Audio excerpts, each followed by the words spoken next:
Imelda Staunton's marriage to Jim Carter is still the most important thing in her life, but Staunton, 62, who is just 5 feet tall, seems to be growing in stature later in life. Like the equally small-framed Dame Judi Dench, 83, she too enjoyed highly successful theatre productions and small-budget movies before becoming an international star in her 60s. Staunton's film breakthrough was playing a warm-hearted neighbour who helped women abort unwanted pregnancies in 1950s London. The 2004 film, Vera Drake, won her a Bafta as Best Actress and an Oscar nomination. But despite a much-raised profile since, with appearances in films including Nanny McPhee, the Harry Potter series and Maleficent with Angelina Jolie, it is her marriage that remains the anchor in her career. She has been married for 34 years to 6 feet 2 inches actor Carter. Friends know them better as Big Jim and Little Im, and the couple have one daughter, Bessie, 24. "We agreed there was no point in being married if we were not going to spend our life together," she says. Imelda Staunton's career has taken off later on in life. "We have remained grounded, I think, and our life is far more important than acting. They met through work. In 1981 I did 2 auditions," she recalls. One was to take over from Elaine Paige in Cats. The other was to be in the chorus of Guys and Dolls. I didn't get Cats, but I met Jim, who was also in Guys and Dolls.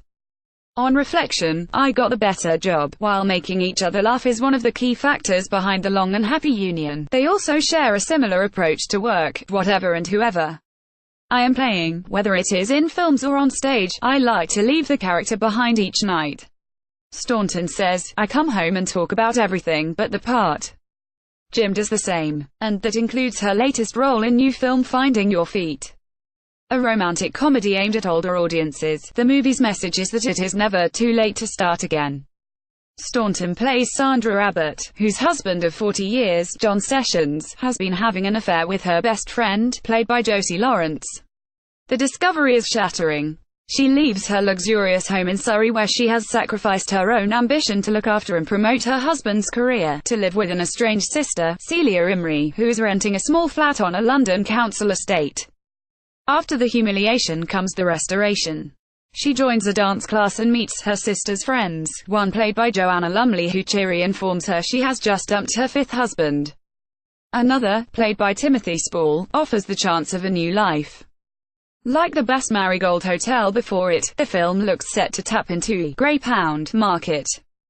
Imelda Staunton's latest project is a comedy directed at older audiences. "I think there is a realization at last that there is still a demand for proper stories and dialogue rather than special effects, loud noises and endless killings on screen," says Staunton. "My generation used to go to the cinema every week.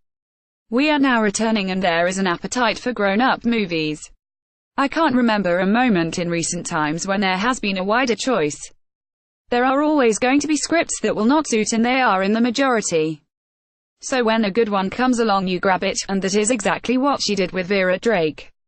Although Staunton says she knew it was a good script, she had no idea how audiences would react. "I did not know what to think," she told me at the time after a private screening at the Venice Film Festival. "I went home to Jim and said, I really have no idea. I thought it was a good film and was proud to be in it, but at Venice, it not only won Best Film but Best Actress for Staunton.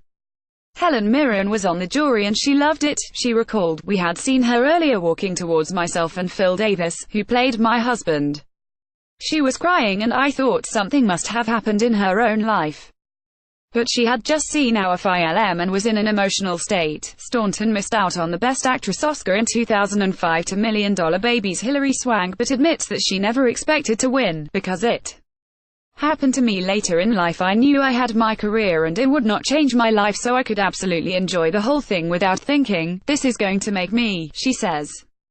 Yet there is no denying that Vera Drake had a positive impact on her career. Helen Mirren was apparently a big fan of Vera Drake. Her movie success in Peter's Friends in 1992, as fussy Charlotte Palmer in Sense and Sensibility in 1995, or Gwyneth Paltrow's nurse in the Oscar-winning Shakespeare in Love in 1998, left her always in work but never fashionable. Today she seems to be developing the golden touch 40 years after a typically unstarry start.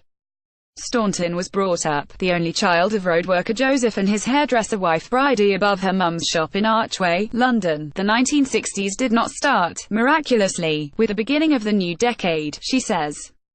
I was in London, but there wasn't much evidence of the swinging 60s from where we were living. For most people, she says, the foods, the expressions and the clothes were still from the 1950s. There was lots of tinned food, boiled bacon and cabbage.